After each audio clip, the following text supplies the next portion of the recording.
name is Daniel Robinson. I attend AC Flora, and I'm planning to major in geology at College of Charleston.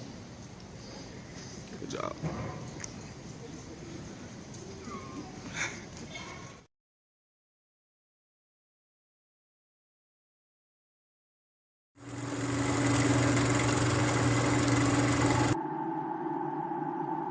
When the lights and camera turn off, I will be here.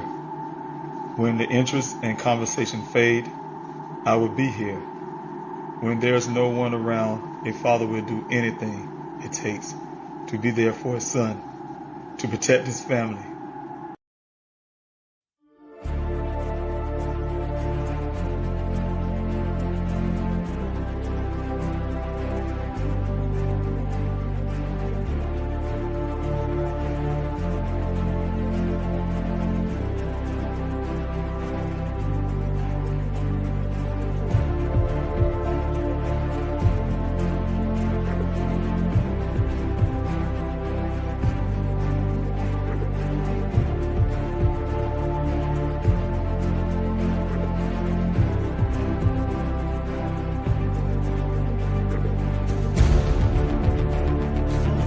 David.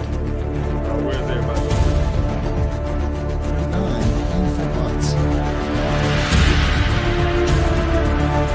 Without these special people behind me, I wouldn't have a search.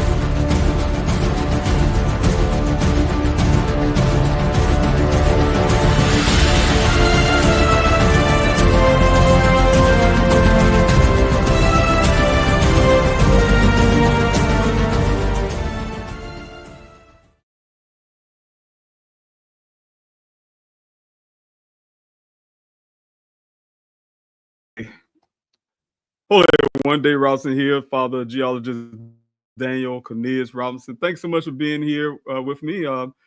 Really glad to see each and every last one of you being here tonight.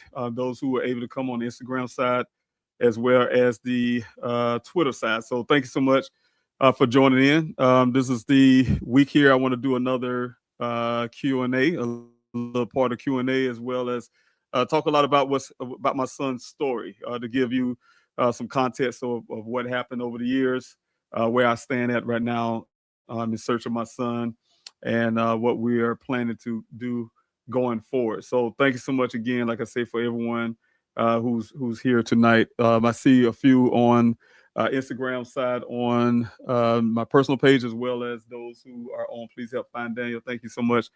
Those also in the comment section. If you're in the comment section, I really want to appreciate you too. Those on the YouTube side, Facebook, and also Instagram, Twitter. So thanks so much. I really appreciate it. Today, I just want to try to see why my screen's so small, but today I want to be able to talk about like some other family members' story out there, because there's a lot of people that go missing every year. Something that's very important to me. Like I said last week. Okay, I think I see what's going on here. Okay.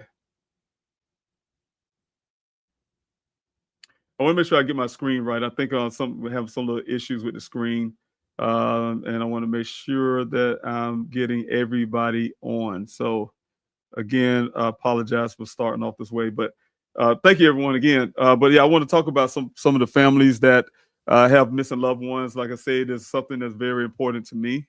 I am, really, I have never known that so many people go missing in our country until my son went missing. Like I was telling you last week, I was sitting down in my area of my home where I tried to relax and try to make sure that I get rid of some of the things that have been happening in my time, my wartime experiences. Being that I'm a veteran, a combat veteran, and sometimes we have to deal with a lot of things that we had to take care of when we were in service. So those are the times that was able for me to be able to reflect and try to move on and move past.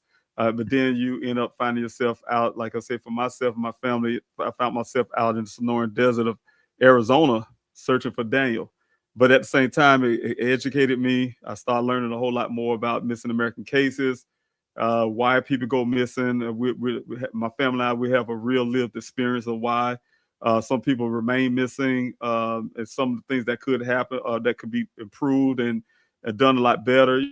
Those type things. So it's really helpful, but it's also hurtful, more so when you have a missing loved one. But it's helpful because it give us as a family opportunities to try to help as many families that we can along the way.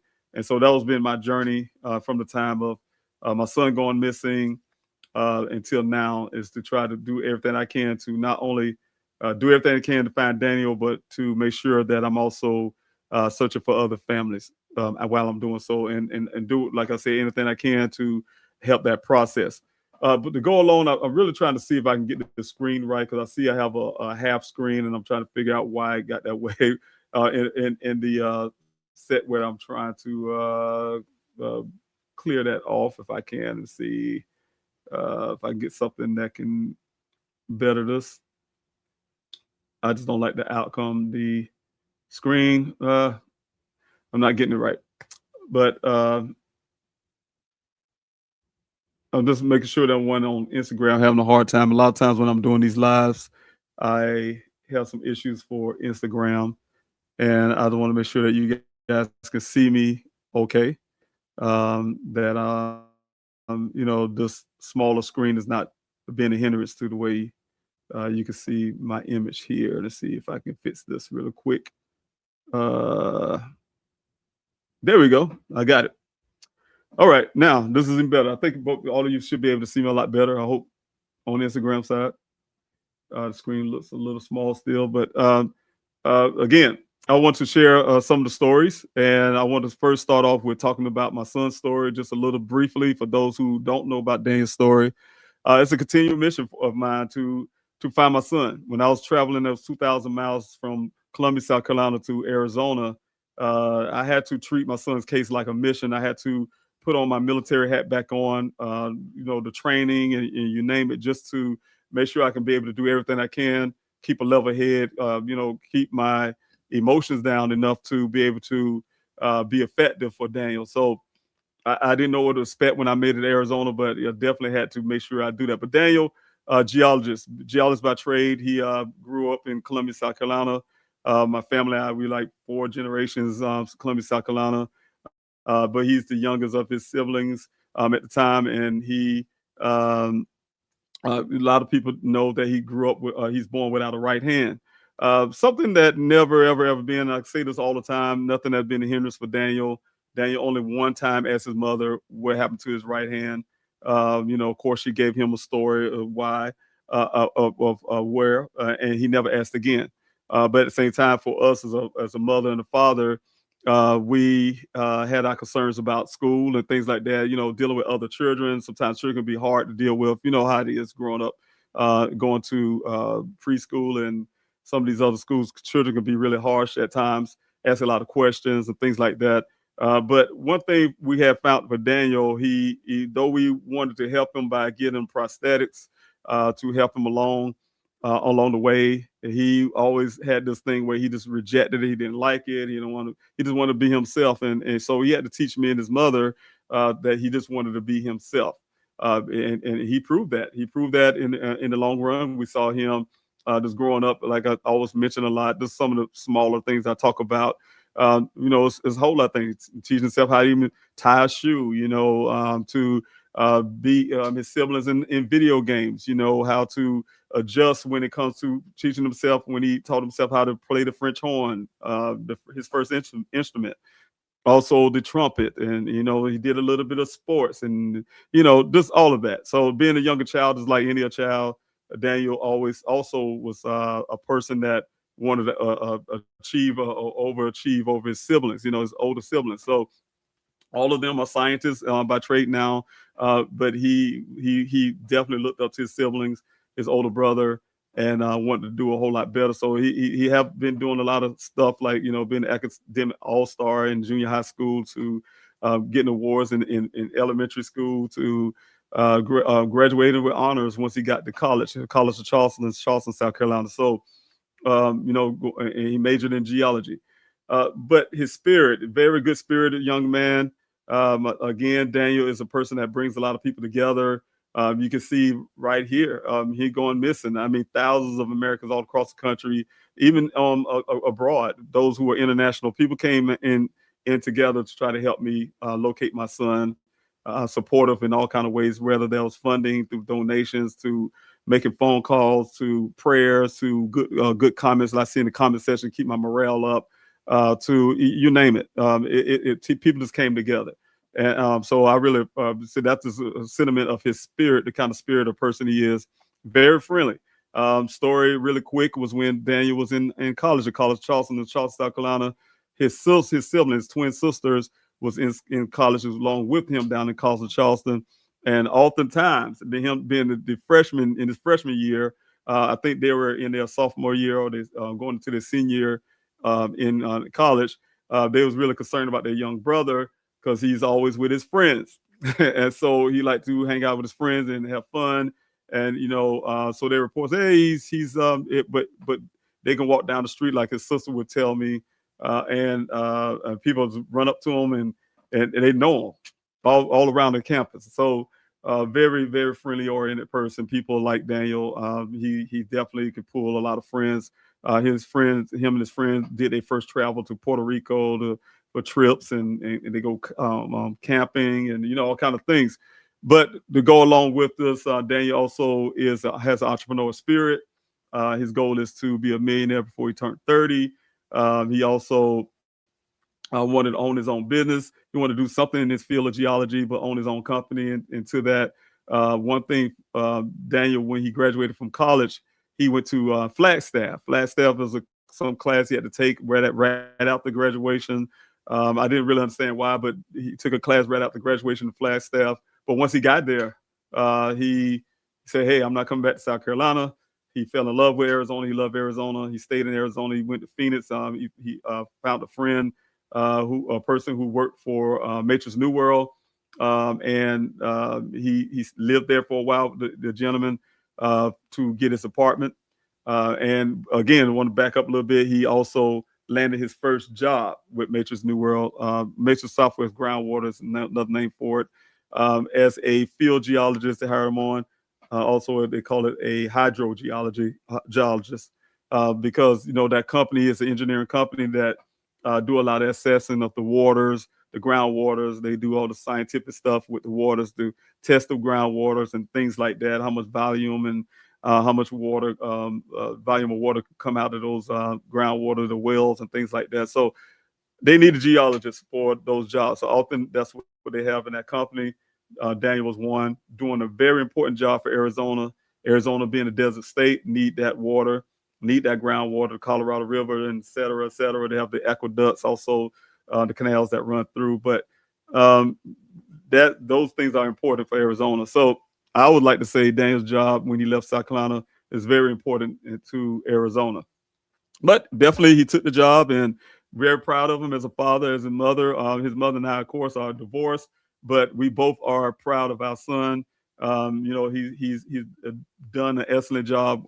Just graduated, like I said, when he graduated with the honors, and then for me as a father, he showed me that, hey, look, hey, I'm not coming back to the bird nest, I like to call it, and I'm standing, spreading out my own wings and standing on my own 2 feet as a man. Daniel started off with the first thing he did, he took some of those skills that I taught him as a little boy, him and his brother and the sisters, teach him how to fix vehicles, up under the vehicles and things like that. But he took those skills and utilized it when he took the little money he had when he first started that job and got a vehicle. He sent me a picture of it. We like to call it, like I said in public before, I like to call it a hoopty. That's the name that we just use, meaning that it's almost like a Ford, fits or repair daily. But it was something that he started off with, and he felt proud about it because it gave him an opportunity to be self-sufficient, to make it to work on time, to, you know, because he really wanted to make sure he's doing a very good job for his first job, and, you know, and do all the things. He's really, really excited about that. But I remember him fixing it and learning to utilizing those skills, like I said, that I taught him when he was a little boy. So be able to fix that vehicle, keep it going, keep it running. Uh, and I remember when he first got his Jeep, that Jeep that we all, this infamous Jeep that we all talked about now. When he first got it, he was very excited. He sent me a picture of it. I'm here in South Carolina, and he wanted me to come see it. And he was really happy about his first vehicle because it was a sentiment to him that, hey, look, I'm a man now. I'm handling my business. I got got my own vehicle, a newer vehicle, and all the things like that. So it made him feel really great, and I felt great for him. I saw my son and his siblings as well during the time when one of his siblings was getting married. They all came back Columbia, South Carolina, where she got married. But you know, that was during the COVID time, so it was a little, you know, one of the things that we were dealing with. But once they was here, we had some plans. We made plans. Daniel wanted to show me his Jeep. He wanted to come out. You know, he's been always that thing. Once he got in Arizona, he always had this thing, wanting to somehow try to convince me to move and live in Arizona. He just loved Arizona. But the thing is, you know, we made plans. The plans was that I was coming in July to spend time with his siblings, him and his sibling, one coming from California, the other already lived in Arizona. And we were all going to spend some time with each other in July. And that was the ironicity to this whole story, because when Daniel went missing, his Jeep ended up showing up in that Sonoran Desert almost 30 days later in July.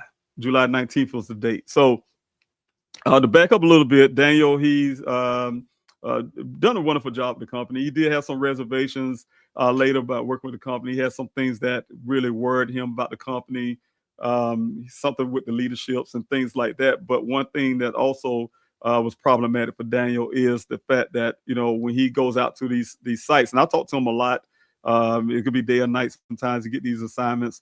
But when you go out to these sites, he had to provide his own materials. He had to provide his fueling to, I mean, you name it. And then what the company do is reimburse. He had to keep receipts and this and that and get reimbursed. But a lot of times those reimbursements come kind of too late for, you know, things he had to take care of, you know. And so he tried to figure out how to navigate that. But as a man, he's been handling that business for himself, taking care of those things. Very proud of him. But except he had some issue, because I know it only because he ended up working for Instacart. And so those Instacart reasons is the Instacart is one of the reasons why it wasn't good for the company to push the money that he had to come out of front and then get paid later by the company. Those things was an issue for Daniel. So, but what I want to say is he got assigned to a well site, like he always do, get various well sites, job locations all across Arizona. Like I said, it could be night and day. I talked to him a lot. He'd say sometimes watching these guys while they doing something with the water. Me and him just having long conversations for hours at night. You know, and so but this particular day, according to his company, he had two assignments. He had one that was just on June the 23rd of 2021. He had two assignments that day. One to go out to a well site, because there's this whole two well sites, but they all connected underground because there was a development that was going to be built in the area. And like I was saying earlier, what I didn't say is that whenever there's any development being built, they have to have two well sites, have to have water, utilize groundwater. And those groundwater, before they even can build any community, that groundwater had to produce at least 100 years of water, and then it had to be able to recharge itself. And how they know that? That's why they need geologists and scientists to do that determination of those groundwaters. And so Daniel was there to assess those two sites, one in off of Verada Way in Buckeye, and the other off of Sun Valley Parkway in Buckeye, but the Sonoran Desert in Buckeye. So we made it to the first well site according to his company, and finished that. What I saw from Daniel's phone is that he took a couple pictures of logs. I don't know what he did with the company, but he did take some pictures of log I'm assuming that he gave the company whatever those laws. I see these laws, but I don't know what they mean. The pictures that he took, the writings and things, but I'm sure he gave that information to his company, and then his job was to go meet a person from a drilling company called Weber Waterworks. His name is Ken. To meet this Ken out at this other well site off of Sun Valley Parkway. Ken did give Daniel a call that morning. They supposedly have never met each other, but gave him a call that morning, telling him not to show up yet because they had some fueling issues. That was really early that morning, around 7-ish in that morning. But from that point, I can go through the details, but I would do that some other time because I really want to get to these questions and I want to be able to talk about the other families out here.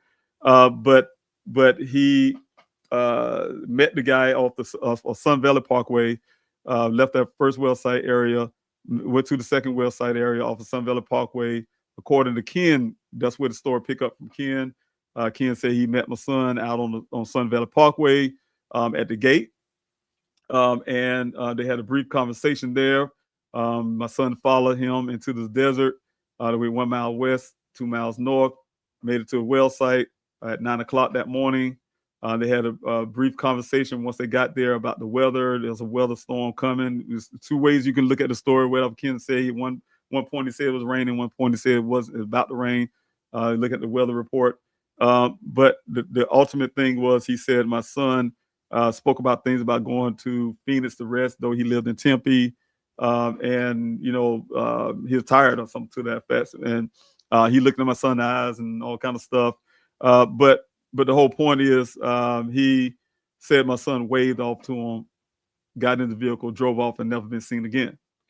Now, 30 days later, my son's vehicle showed up. Like I was saying, it showed up right here. I wish I had the picture a little bigger, but it showed up in a 20-foot ravine in a remote area of the desert, about 2 or almost 3 miles away from that well site, further into that desert and remote area. It was in a 20-foot ravine, lying on the side at the bottom of that ravine. And it was lying on the passenger side, according to law enforcement and according to the rancher who found the vehicle.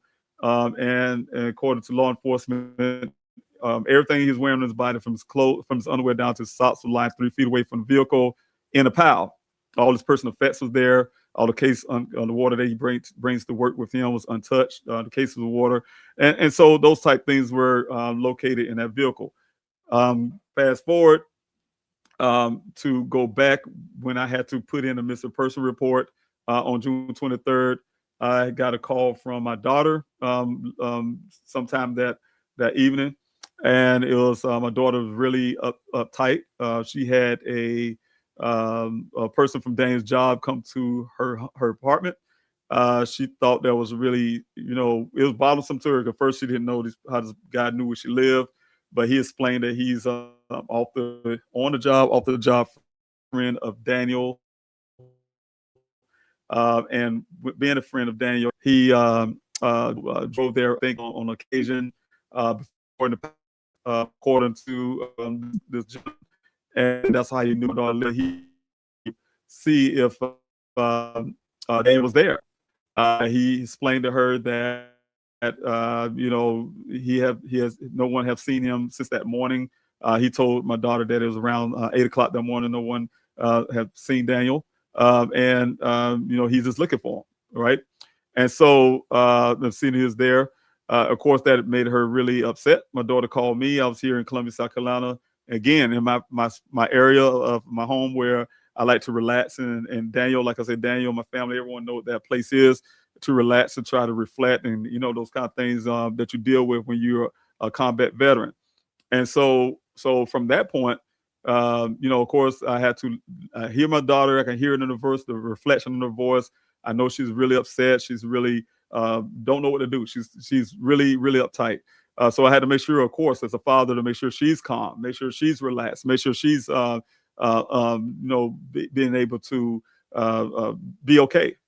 And so once we got to that point, I had her to go to Dane's apartment, take someone with her, which she did. Go to his apartment to see if he's there, because I didn't like the way the story sounds. So I want to make sure she has someone going with her. She did make it there.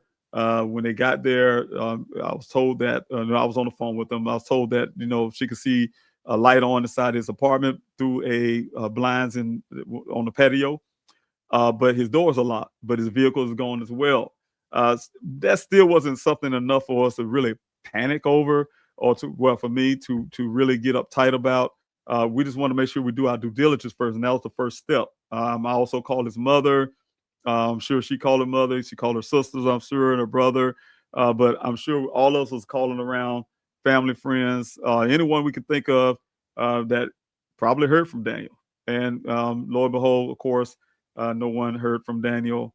Those things started becoming a problem. That's when it started becoming a little more problematic, especially when I look at the time difference. We are 3 hours. We're 3 hours ahead of Arizona at the time of the year in June, and here in South Carolina. And so when I look at the time and I look at what's happening in Arizona, I'm like, hey, that's 6 hours since someone seen my son or heard from my son, according to this person. And so that's when it became problematic. So I say, look, that looks suspicious. It got a light on in the day. You have, some of those things. Nobody heard from him. I want someone to go into his apartment to see if he's okay. There was no foul play going on.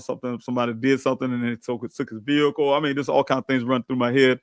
So the first thing I did is reach out to the Tempe Police Department, which I was very hesitant.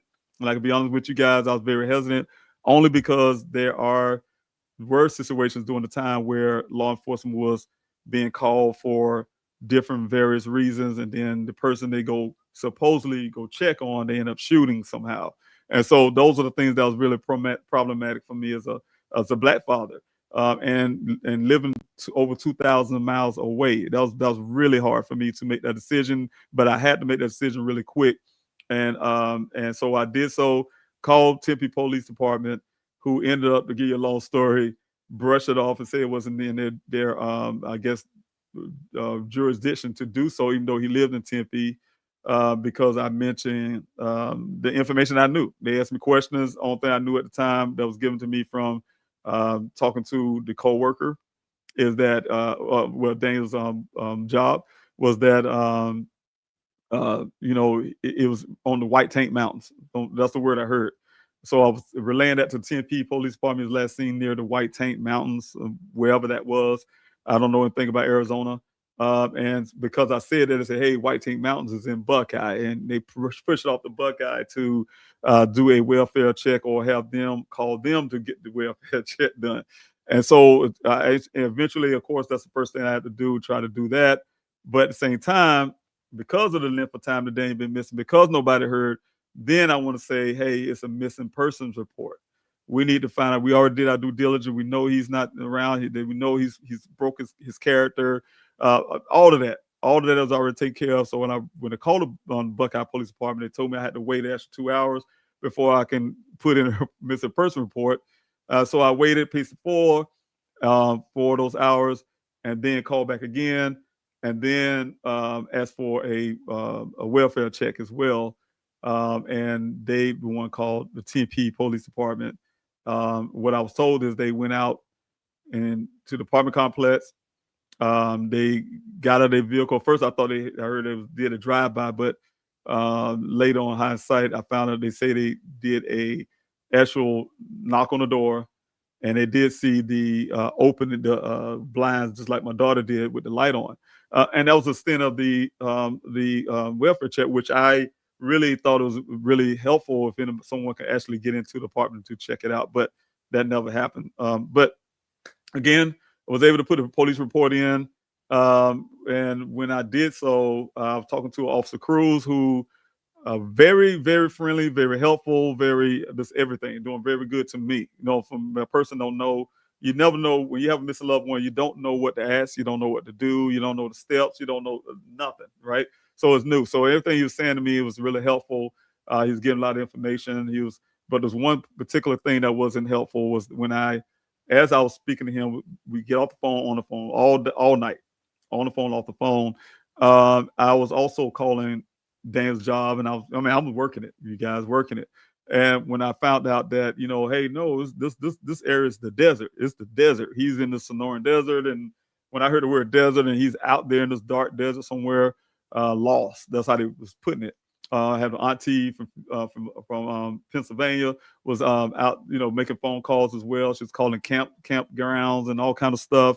One person out there heard about it before we even heard about it, and said he was lost. And we were trying to figure out how he come up with that assessment, and no one in the public knew at the time, but that's what he said. And then so some of the things that we was able to do is learn a little bit more. Once I realized that this Sonoran Desert is a desert and he's out there probably in the middle of the desert lost, and I heard about some little things, I asked for a helicopter search. I asked for a helicopter. Hey, you guys got to put a bird in the air. My son is in danger. He's out there in the middle of the desert. He never been in this area before. He don't know nothing about this desert. All of that kind of stuff. Then that's when I brought up he have one hand. He's vulnerable to, all this kind of parameters. But that was enough for the Buckeye Police Department, who said that they can't not fly helicopters at night, which was really problematic for me because I'm a military veteran, served this country in Afghanistan in the desert. There's a different type desert, but out there in the desert, and the helicopters fly without lights all night. A lot of times it's our protection. So that was crazy to me. But being over 2,000 miles away, I had to kind of accept that at the moment. He did promise me that they're going to get it out there the next morning. They can get a helicopter out. And so I paced the floor, worked with him all night to get in sleep until the next morning because I needed to get this helicopter out there. But once that time came that day, they told me no. They also told me they could not do it. It wasn't authorized. It's higher up. So you make sure it wasn't his fault the way he was talking it. It's not my decision. It's the higher up's decision. And he explained to me, hey, look, that's their city and it's unauthorized, and it was a no-go. So they canceled it. They canceled the idea of having a helicopter go search for him. What they did do, the Buckeye Police Department, is put him on the NCIC database, telling me that, and you guys heard the recordings of me talking to law enforcement, would also told me that these put him on the database. There was no search, no active searches looking for him. But they did put him in a database where if he came across a camera of another law enforcement, no matter where he at in the country, basically, the camera will pick up his license plate. They'll pull him over, basically, and say someone's looking for you, basically. So that type deal, which was still problematic for me because when we didn't hear the language that I have gotten at the time was that, hey, it's not that important to us. He's a grown man. He can disappear if he want to. It was things I was told. And so Daniel didn't tell him he wanted to disappear. Daniel's not the kind of guy that would do that. Daniel loved his family. We love him. Daniel could tell us anything in the world that he wanted to tell us. Hey, look, and we would, of course, as a father, if you tell me, say some crazy stuff like, hey, friends, I want to be a bum, Daddy. I'm like, hey, why you want to be a bum? And of course, I would try to talk him out of it as a father. But but ultimately, whatever you want to do, he already know we're acceptive of anything they would like to do, and we definitely would try to help them as parents. But the thing is, go along with this for Daniel. Again, just the whole problem of everything the way things were done at the beginning. I still feel that is the reason why Daniel is missing today. We were, of course, when I made it to Arizona. I started driving, you guys. I want to back up. I started driving when I started hearing those things where they were telling me, hey, they weren't going to look for him. So I said I had to go do it myself. That's like I said, I had to take my military training while I was driving. I just grabbed everything because that's why I wasn't really thinking the way I should, because I grabbed everything, threw it in my vehicle, and just started driving. I could have just easily got on the plane, got faster. But once I got into Georgia, into Georgia going to Alabama, it was like, look, man, I got to get there. And so just while I'm traveling, handling business, on the phone calls and with the company and, all of that. I wasn't getting there fast enough. But once I got to the edge of Phoenix, my auntie called me and she was really excited. Say, oh, they're going to put a bird in here. They're going to put this Phoenix Firebird. That's the first time I heard of it. Some Phoenix Firebird helicopter. I was really excited and really happy about that.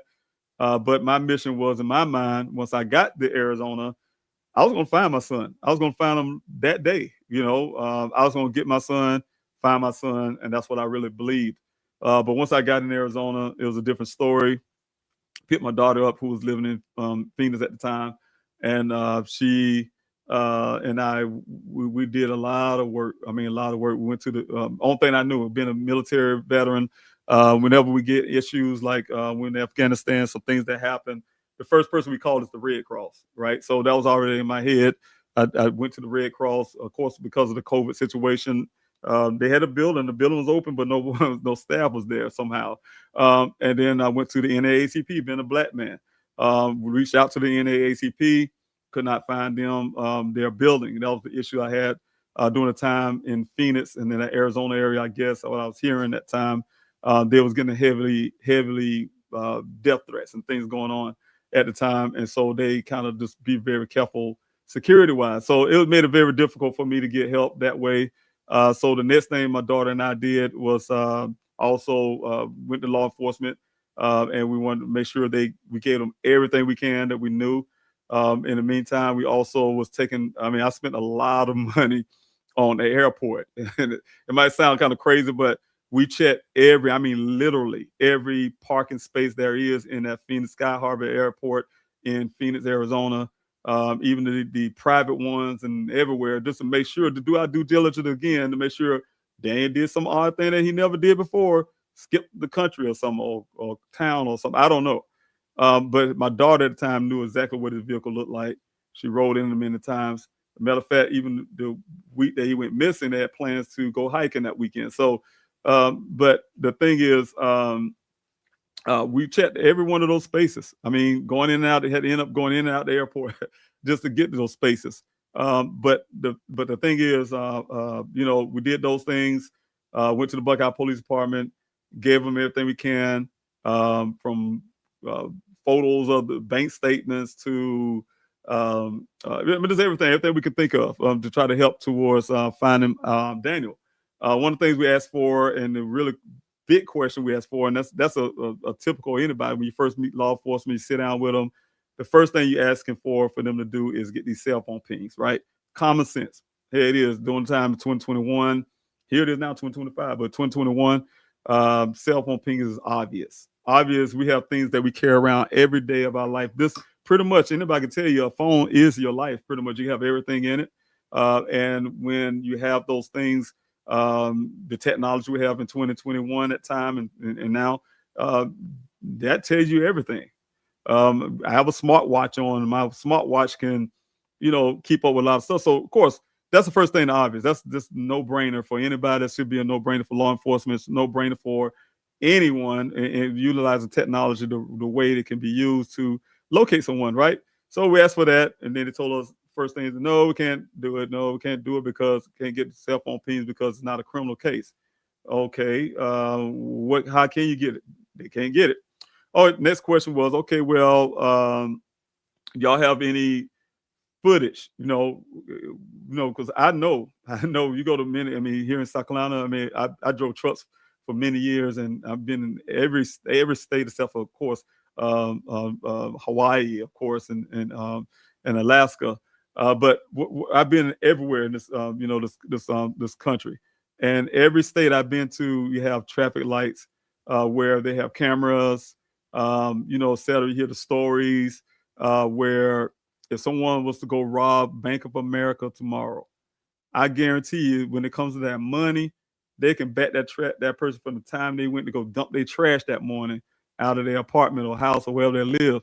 But somehow, when it came to being a human being, a person, what they told us was that all the cameras may have been off, or they can't find anything, but they end up finding some picture of Daniel's vehicle when he went to go travel to see his sister in California.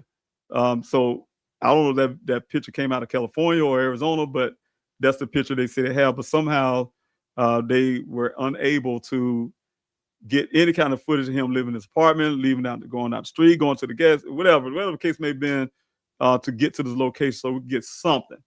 So the next thing we had came up with, his mother called me, and she was like, he had this, the system is called like OnStar, but it's called a Uconnect. And I said, wow, okay, great.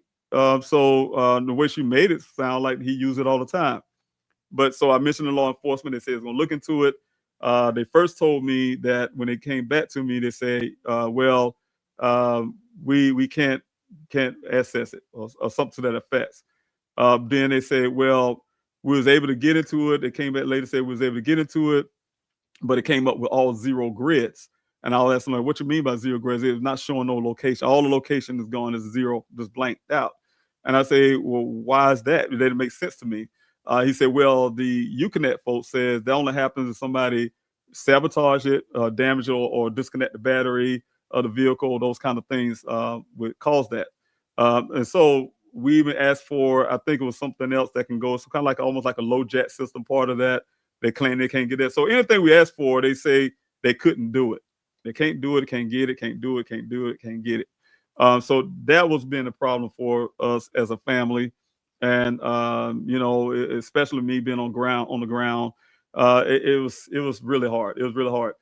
So of course, from that point, spending many days from my hotel room, going out driving 40 miles up to Phoenix, to Buckeye, the Snoring Desert, to stand at that gate with my binoculars, trying to locate Daniel, looking in the desert, until I, you know, decided to start my own searches. And so when I decided, because the reason why I just had to do something, I was about to take my vehicle in that desert against Buckeye's advisement, because they really was like, oh no, don't go in there because you're gonna get stuck and go down ravines. And you know, I didn't know much about the desert, so to learn about the desert every night once I finished doing all my city search. During the time I had a city search, it wasn't a desert search. I had a city search where I was going to hospitals, mental health wards, homeless population. I mean, all across Arizona. Just doing everything I can to get information, be on social media, talking to you guys. Built the website, Please Help Find Daniel. Putting content up. I mean, I did a lot in the day, but at the end of the day, after thanking you guys, I made sure I try to get every comment to say thank you for support. But at the end, I also, before I went to bed, had to research. You know, like I said, I look at that desert with my binocular. It looked nothing like Afghanistan. I mean, it like dirt, it like desert, but Afghanistan don't have so much brush and stuff like that. So I had to learn a lot. I learned about that land out there. I learned about the prospect mines, the gold mines, the this and that, and the ravines and the washes. And I mean, I can just name it all. I can tell you everything about that desert out there now. But I had to do all of that to try to figure out how I'm going to get in the desert, because that's the only thing that kept me from my son. That's what I felt. And it was running me nuts. And so I was able to also, with social media, reach out to people asking, hey, anybody know about this desert? Anybody live in Buckeye? XYZ. People started hitting me up. I ran to a gentleman who actually lived in Buckeye, who actually been in the areas before, know about the area. And he and I got together. We crafted searchfordaniel.org to open a search for Daniel. And from that point on, that's where my first searches began. He became my search coordinator, and we kept the search started beginning from that point. So long story, that the search is had gone on for 50 weeks. That's just the counting of the weekends. They're not counting the weekdays of searching, but the public search was 50 weeks now, as of April 12th of 2025, is 50 weeks. But it's not also counting the probably 40 some weeks of flyer distribution out in Phoenix and some of the other areas all across Arizona. That's not including the city searches that I was doing before the desert search. It is so much work. It's so much work, not including also the time and time again, especially when I got my private investigator traveling to places to follow leads. So a lot of movement parts, a lot of things, and you know, trying to keep everything rolling. But nevertheless, my son's still missing. Anybody want to? And a matter of fact, I need to put this up. If anybody have any information about the whereabouts of my son, and you want to come clean, or you want to be able to share what you know, I by all means use the number that you see on the bottom of the screen. You also can call the Buckeye Police Department, but use the number at the bottom of the screen. It's a tip line that I pay for, and you can remain anonymous. You have live operators that answer your call 24 hours, 7 days a week. Again, if you just don't want to talk to anybody, you say, hey, look, I want to be anonymous and I don't want to talk to anybody, but I know something. You can also text the word tip to the same number. Form will come up. You can still remain anonymous, like I said. Or if you want to talk to me directly, you can do that too. But you remain anonymous. But definitely after going on, Daniel will be missing this come next year in 2026, June 23rd, for 5 years. If I don't find him before then. It's time to bring some closure for me and my family. If you know anything, any amount of information can help. I mean, this is a little that you may not think. And that's another reason why I ask everybody, if you can, please continue to ask for these flyers. I need to get the flyers out still, is because, I use an example. I said it before last week. Been in Arizona. I went to Arizona April 12th this year, but been in Arizona. I can go in Arizona, talk to people about Daniel, and they never heard the story, but they lived there all their life, and they've been there all their life. They've been in Phoenix, they've been in Buckeye, and didn't even hear the story. But some of you guys don't live nowhere near Arizona, live in another country, and you heard about Daniel's story. And so what I'm saying is room to still get these flyers. This flyer, like you see on the corner, get that flyer out there, because it just need to hit one person that may know one little something.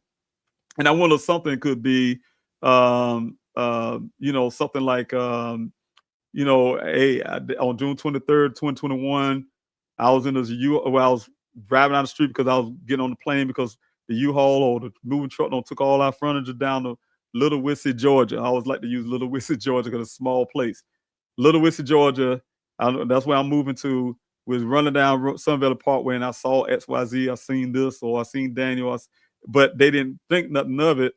But then here it is, you take a flyer and you live in Little Wissy, Georgia, and you've been putting those flyers out in your community for me. And then you hit that person, they look at that flyer and say, you know what, I seen this guy, I seen him, and then they jot their memory and they reach out to me and have a tip that can lead to something, right? So that's what I depend on when I ask people to continue to do flyers and things like that, to say, yeah, Mr. Rob, you still want people to give, yes, don't trust me.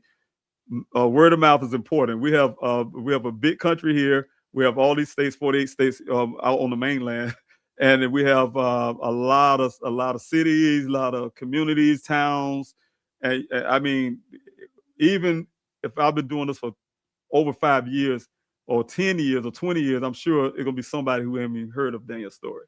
So, but it give me the odds a lot better when I have people like you sharing this story and passing the story along, whether you're sharing on social media with the flyers, word of mouth, those type things. It really helps. And that's not just talking about my family, but it talks about other families. So I'm going to comments section real quick and tell you all thank you for who all in the comment section. And then I'm going to share some stories, some missing loved ones. Aurora, thanks so much for being here. I really appreciate you on the YouTube side. John, thank you so much for being here. No, I didn't play for the Giants.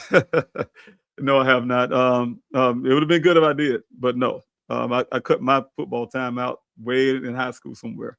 But also, Rebecca, thanks so much for your prayers. And prayers for you and prayers for your family. My brother has dementia. His name is Michael. Yes, prayer for him as well. God is a good God, so I really, prayers for your brother as well, Michael, your brother Michael as well. So thanks so much for being here. And I'm glad you did this on Zodiac. Thanks so much for being here. Also tonight, a little bit, I'm going to answer some questions. So if you have questions, do like Zodiac did here. If you're on the Instagram side, I'm going to try to look at the screen because they don't allow me to put it here on the main screen. So I have to look off screen to see what you have put up. So that's why you see me look off screen. That's what I'm doing, looking at two different Instagram pages. But if you have a question, do like Zodiac have done here. Put the word question in capital letters like this before your question, then I can identify it as a question or a capital letter Q or the question mark or something where I can identify your comment as a question. But Zodiac have a question here. Do you think someone or somebody had ran their vehicle into your son's vehicle intentionally and planted it in the ravine wherever the accident had taken place? That's a possibility because of the red transfer paint, and we still to this day don't, it haven't been tested. I haven't gotten it tested. I don't really have confidence that Buckeye Police Department would do that, or if they even have the vehicle at all. So like they promised. But the thing is, that red transfer paint is something that just cannot be ignored. Though a lot of indication to me is that, yeah, they really just push it under the rug. Law enforcement, I'm saying, push it under the rug because it's an extra layer of something they have to go check into. But yes, I wouldn't rule that out because of what my private investigator found evidence of is, the vehicle was staged in the area. Again, Zodiac, you will also know that gentleman that I told you guys last week, we'll be sharing some stuff with y'all pretty soon. Some very good, compelling stuff that law enforcement hadn't done. Of course, the work for me is still continuing on. We have people with brighter minds who's been put some things together well. And when you look at it, you'll find some things that matches up with the evidence that we already found. And so we'll be talking about some little possibilities of what to lay some things out, what really happened out there in that area where the vehicle was found. So look out for that. Also, Elena, thanks so much for being here. It hurts my heart that Daniel is still missing. Yes, thanks so much. It hurts me every day.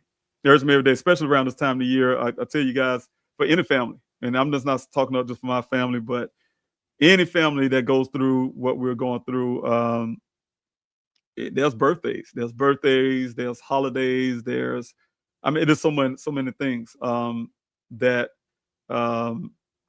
families like ours have to go through, and it's never easy. It's never easy, especially like on the holidays when you don't see that person. Like his siblings. It could be a time where they say, "Hey, look, we're not coming to South Carolina this year.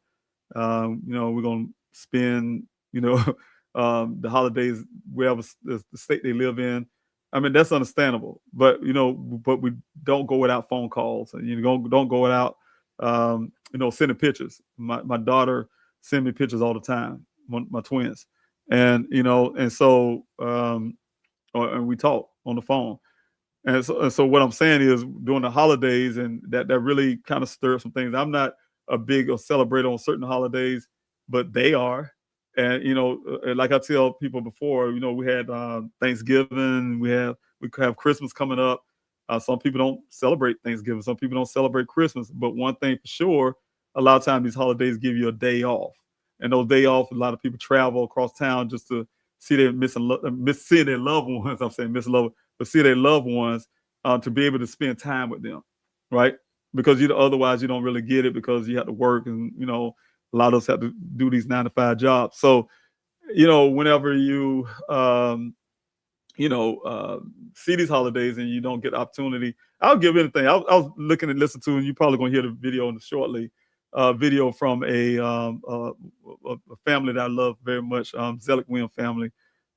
And one thing that was mentioned that I say here before all the time, like, well, I think it was from the Zelic, no, it's from Kaya Taylor family.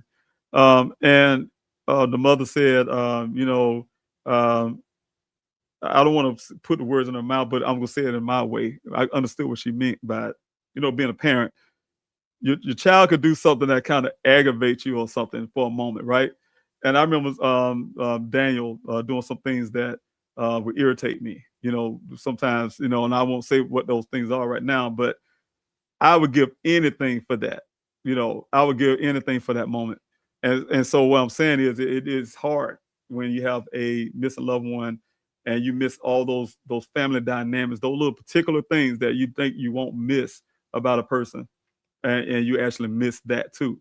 How he drags with his certain words that he used when he's talking, and all the questions he have for me, and the 2-hour conversations that we always have. So those kind of things is really, really some of the things that you would miss. I don't see anything on the Instagram side. If you have any question on the Instagram side, please, you guys, put the question mark there first and then ask the question. But I want to say hello to Lisa, Mama Bear, Milk Tracy. Let's see who else I got here. Jess.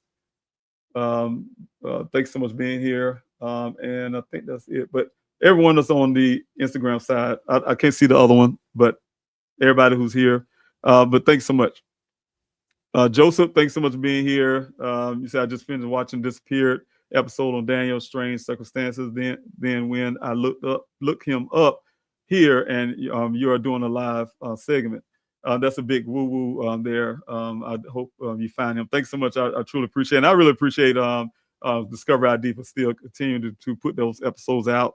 It really helps. I hear people already all the way in London and the UK and Switzerland and everywhere else talking about that episode.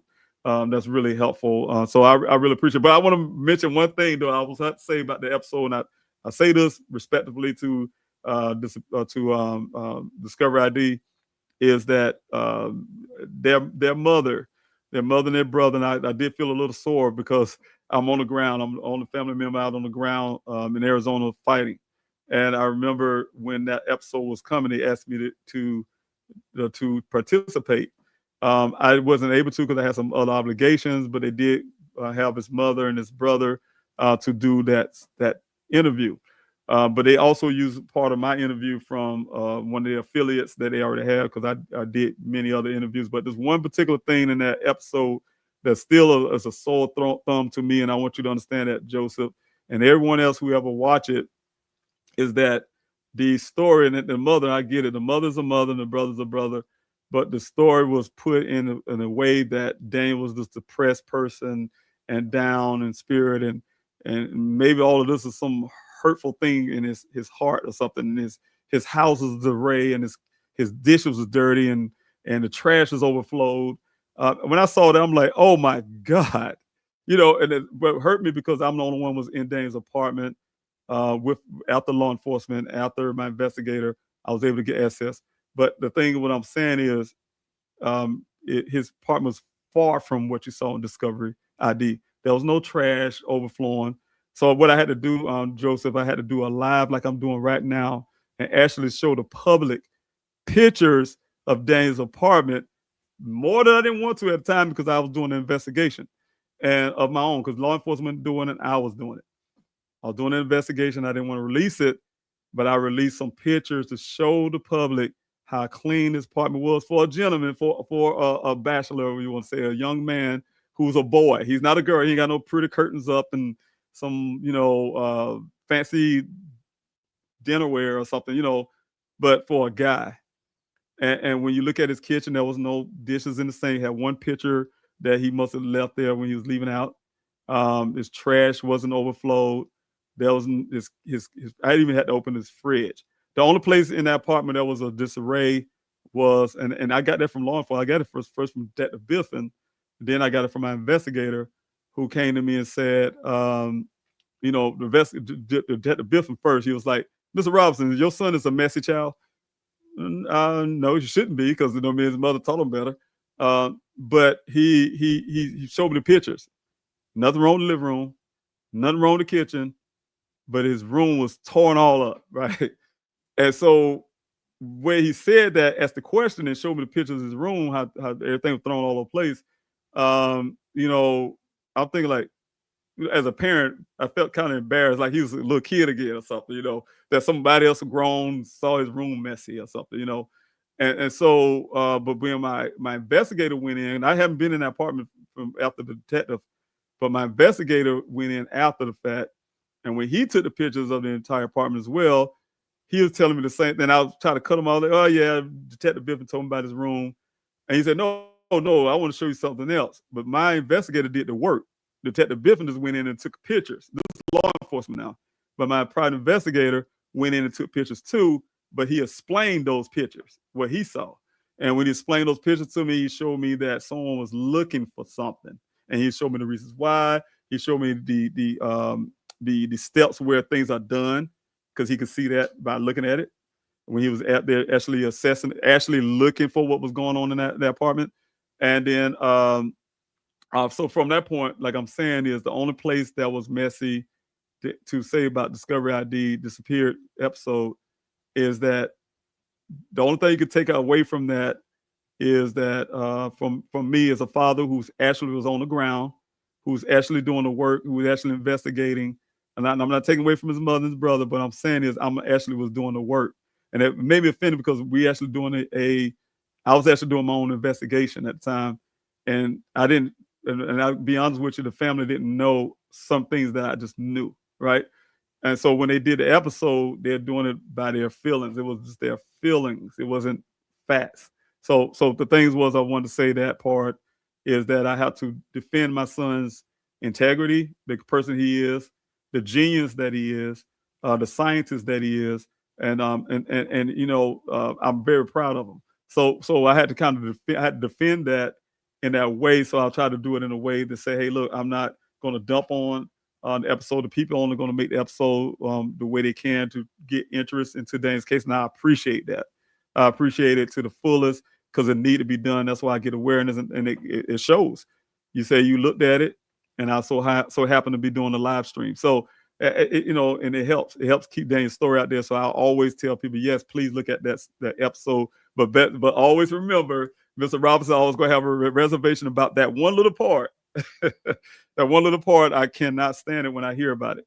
I had to turn it off when I was watching. I had to stop it. I couldn't even watch the whole episode because it really made me upset because it was far from the reality on the ground of what that apartment looks like.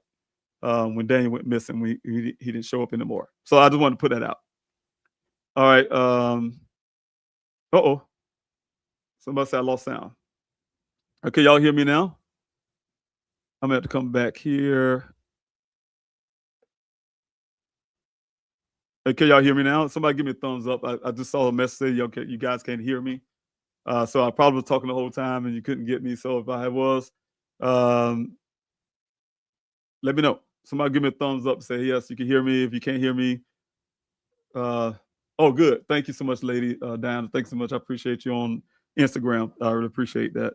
I see thumbs up, Count Zodiac. Thank you so much. I don't know what happened with the sound when y'all lost the sound, but I'm glad I'm back. All right. I'll make sure I get it. I see all of your comments there. You can hear fine, Linda. Thanks so much. I don't know if you guys missed anything, how long I was gone. But I have a question. Thank you, Joseph. All right. Thank you. All right. Linda, thanks so much for your question. Are you still getting tips? Not recently. I haven't had any tips. My last tips, my really crucial tips. The last was last year. It was last year actually.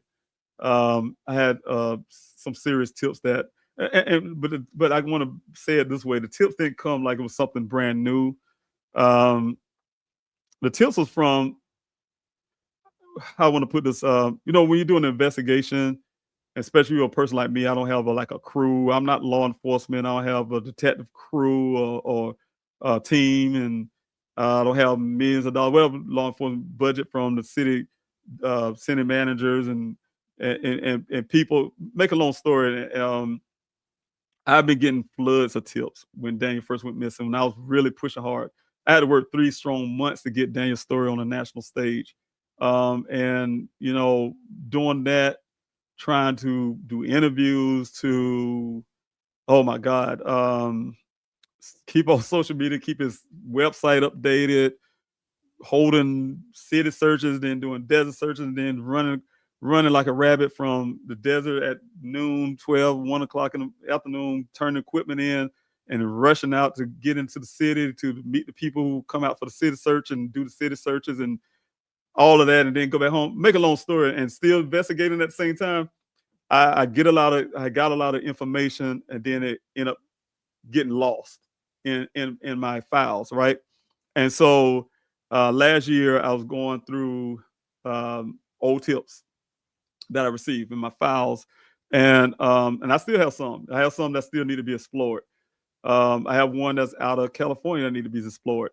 But the thing is, I had this one that seemed very credible. It was an older couple. It was based on their eyewitness account. The time of day that was going out Sun Valley Parkway, the reasons why they were going down Sun Valley Parkway at that time, their really vivid memory of the day, the event, the time, all that stuff, right? And so, and I got that tip from a person like you guys, who's been following Dane's story, who's been trying to help me as much as she can from afar. And she was able to find this person, these people, because they was out on social media. I guess some kind of way word about them got on social media, and making a long story gave me an opportunity to get in contact. So, but that tip, what formed the search that I had on April the 12th this year. At the same time, when I went to go try to get that tip, start rolling the ball on it, I called the Buckeye Police Department, and they didn't tell me. This is the crazy part, you guys. They didn't tell me, but Detective Biffman either quit or he got fired. I don't know what happened. But they said, make a long story, they had me leave him a message saying that, hey, he went answer his phone. And so when I actually got in contact with one of the ladies, she said she talked like he was there. Like, oh yeah, asked him a question when I needed him. I told him, hey, look, I need to talk to him about Dane's case. And then they put me on the phone with someone else and say he don't even work there no more. Like, that was crazy. But anyway, found out that he had a new investigator. They had a new investigator. I talked to the investigator. His name is Detective Justin Adams. He didn't know anything about Daniel's case. Then when he mentioned when I said something about who I am, and he said, "Oh yeah, I'm trying to get updated about the case, right?" So I knew that wasn't a place I can go right there at the moment to try to pursue this lead, right? And so that's why I told him. I asked him, he was very friendly guy to this day, very friendly. I want to believe that there was a reset with the Buckeye Police Department, that he actually would do the work, and so that's why I really believe by the way he carries himself. Seemed like he would, but I asked him simply to be a part of the search that I would have. That's when I was coming to you guys and say, hey, look, I'm gonna have to go out there and do this thing, right? But I need the funding and all the stuff. Make a long story, that's why I started at that point, because it's hard getting funding up for these type stuff. And so, so I set all that up, and also at the same time, I was able to look at again another tip that was given to me that was very coexistent with the other. And this other one was, and I'm gonna tell you this in the public, and we'll talk about this, and I'll show you guys one day. But it was a tip from one of my searches. While they was out searching, I somehow got that missed too. But one of the volunteers that was out searching on one of the grids that I was able to send them out to, found a tree, and it was the same tree area where one of our dogs. But they didn't tell me at the time. I didn't know about all this. But anyway, the dogs that I had to get myself, my own cadaver dogs, my own search dogs, cadaver dogs, for my search, not law enforcement. And that pinging on the area of a tree in this area. Make a long story, this tree was photographed by the volunteers, and this tree have bullet holes riddled in it, right? And so so those were the things that I decided to ask Buckeye Police Department to be a part of the search that I was going to have on April the 12th, and I need them to fully vet that again and search that area thoroughly, right? And he said, "Well, we could do it now," and I say, "No, because after that while, that's from that point when he told me he didn't know nothing about Daniel's case, pretty much he had to update himself. I lost trust again. I was like, you know what? Now I have to be there. I have to physically see you guys there. So I said, I just need your assurance y'all gonna be there, and I'll just give you the coordinates once I get there, right? Because that's for the coordinates.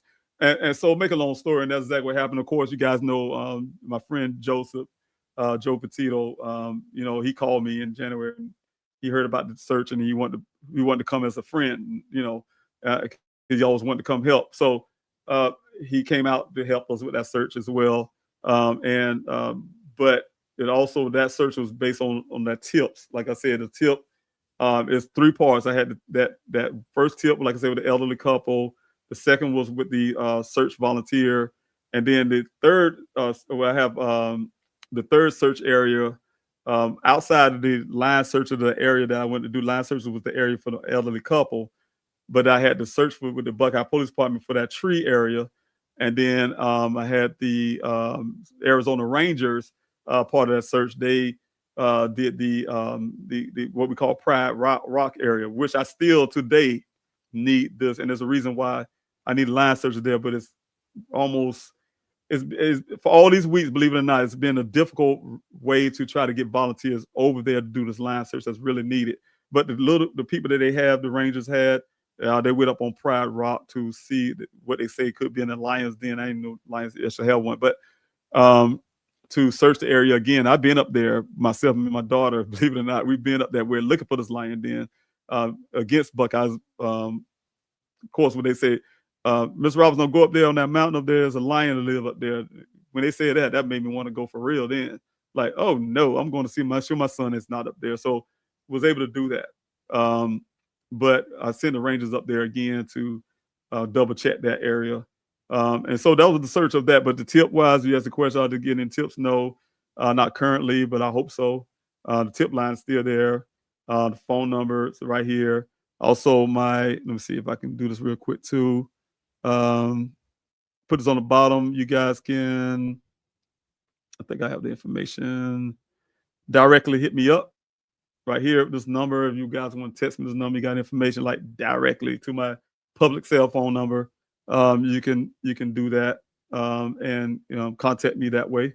I really would like answers to what happened to my son. If you have those, so you can do that too. Any more tips?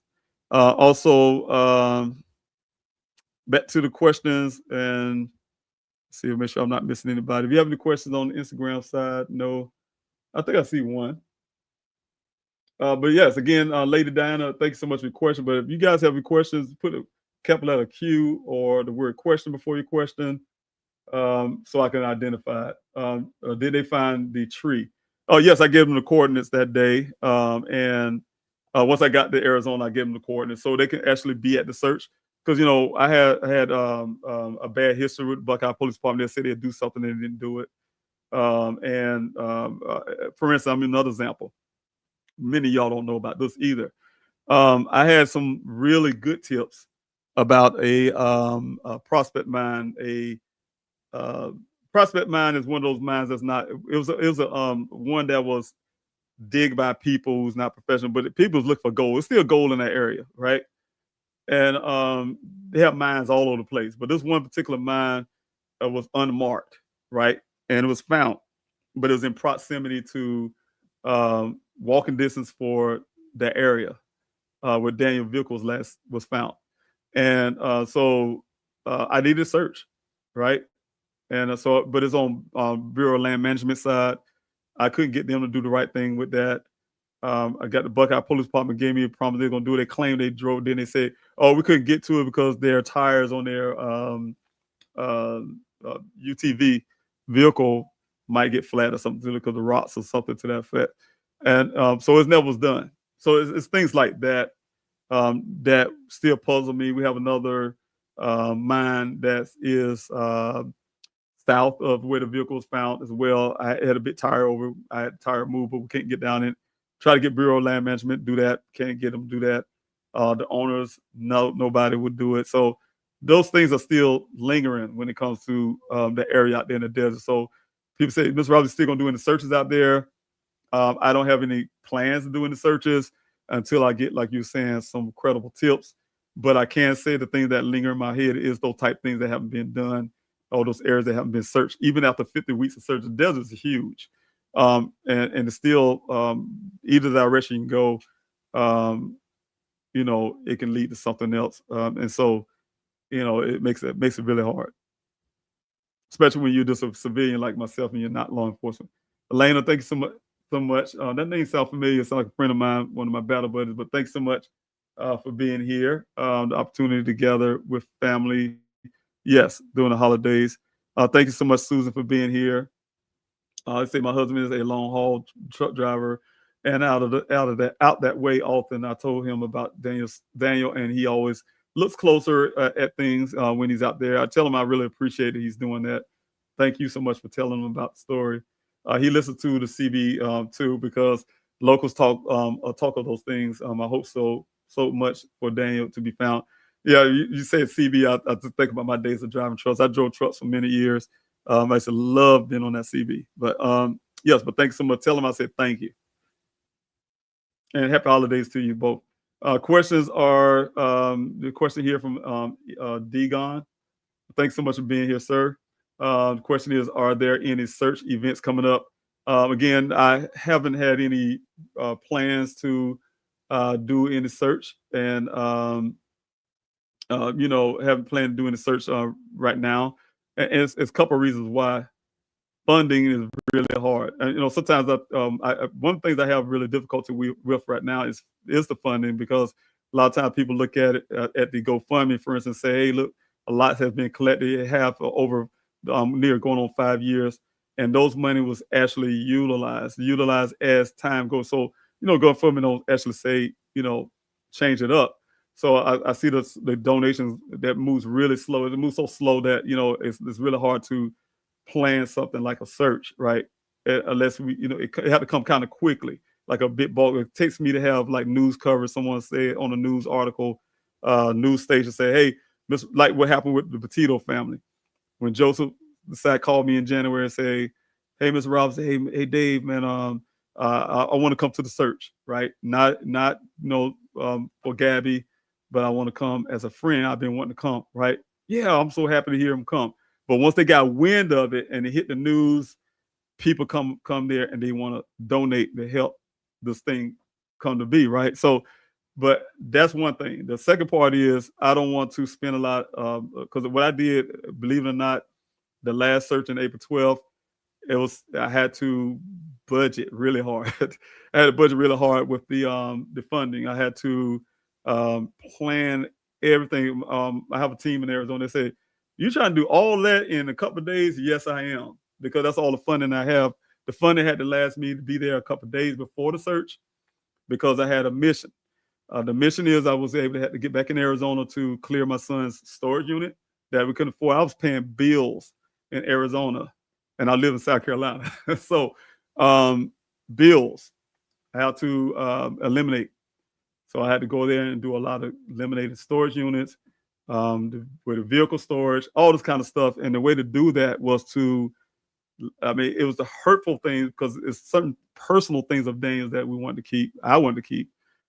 But the most part, when it comes to the investigation part, is also those things that needed to be forensically tested, that law enforcement just didn't do their job for those many years.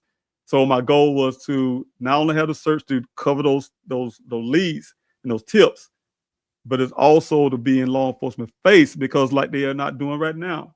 They promised me a lot of things on April the 10th, but they haven't done it yet.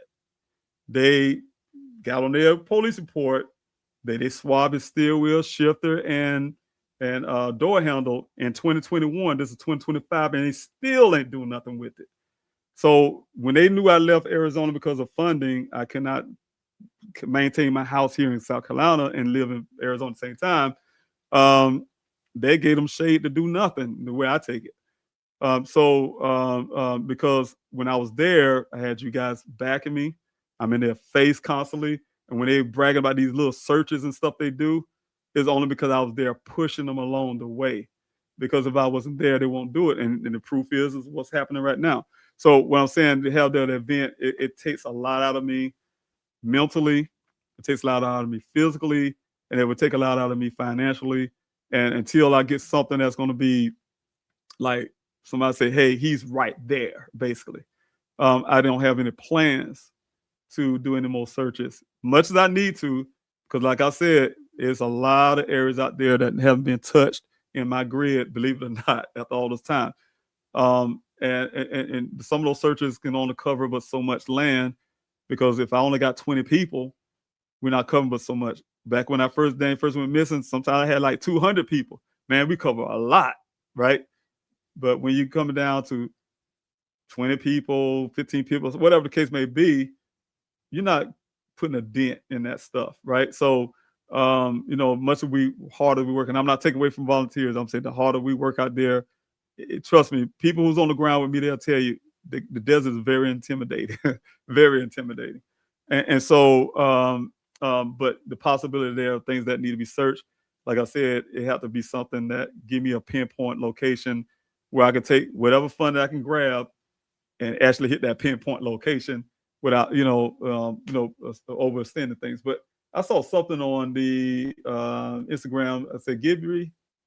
I said been following this case since Kendall Ray. Love those folks. Her and Josh covered it. Hope you get answers soon. Thanks so much. I really appreciate it. Kendall Ray and Josh was very, very good to me. They gave me the biggest donation so far to the GoFundMe. They also flew me out to Colorado and brought me on the show. And I thought it was kind of unique with them because I did a lot of podcasts with people, and they're the first ones I would say must be big enough to fly you out somewhere, right? And they treated me very well. When I met Josh, he was came and got me from the hotel, and I mean it was really good. They treat you really well. Had a really great interview together, and got Daniel's story out there. So yeah, I really appreciate them. So I really appreciate what they have done. But thanks so much, Zodiac, for being here as well. I'm going to put your question up there, Zodiac, but if you guys have any questions, please, that's not a question, but if you have any questions, you guys, please put a question mark. I'm looking for those because I want to jump off real quick. It's been an hour, 20 minutes. I want to really talk about some of these missing American cases real quick, and then I come back to answering questions. But say it puzzled me that those 11 additional miles had led to where the vehicles, I guess, was found. That's a crucial piece of your son's case, and the damage onto it, especially the windshield, like it had been beaten with something or beaten in or with something. And you're right. Those are critical things that my investigator pointed out. It didn't match the terrain.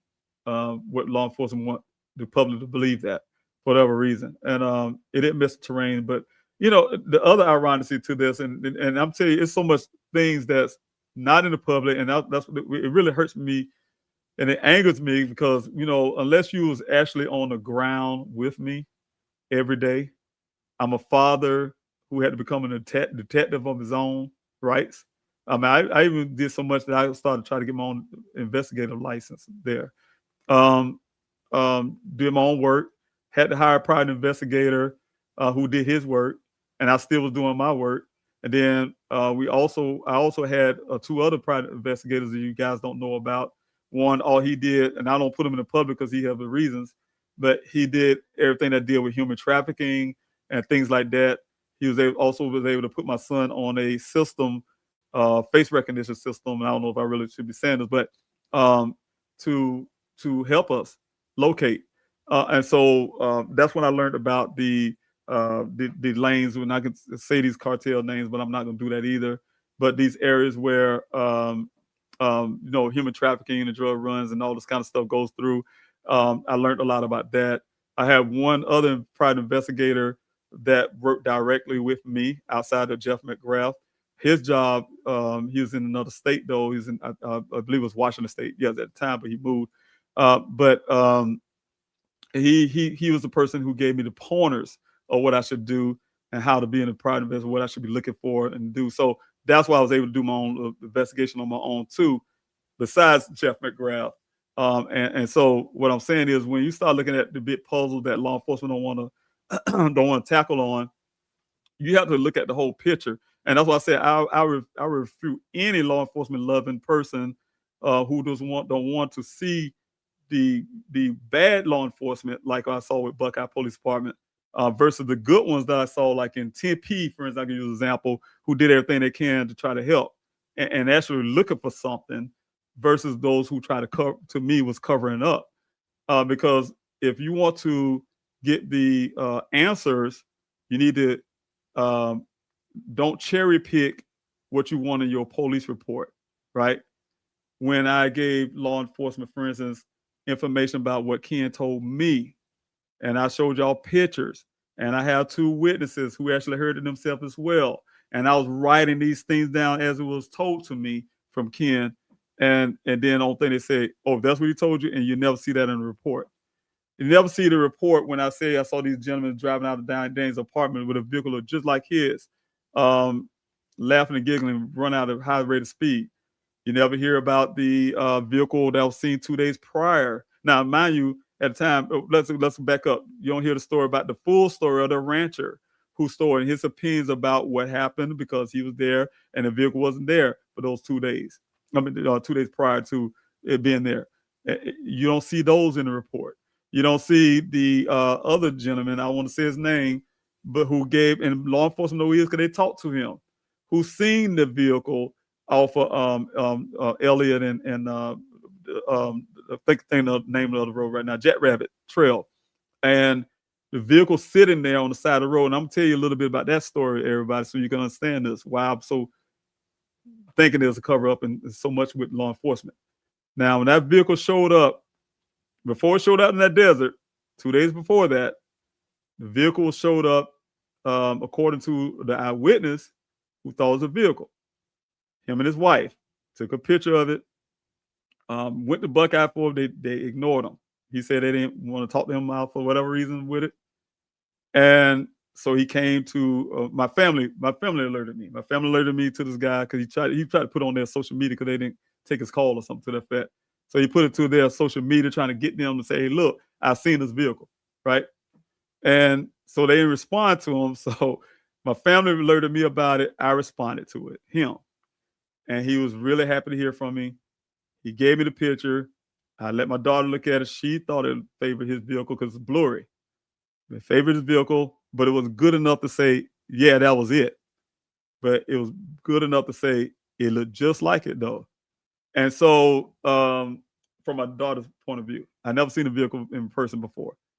So the thing was, when he saw the vehicle, he described it. He said it's a lot of heavy damage on the front. And he said there's one thing that stuck with me, and I told law enforcement this, and they know it. Those impressions on the windshield, he mentioned about the windshield looked like it got beat in or something, right? That's what he said.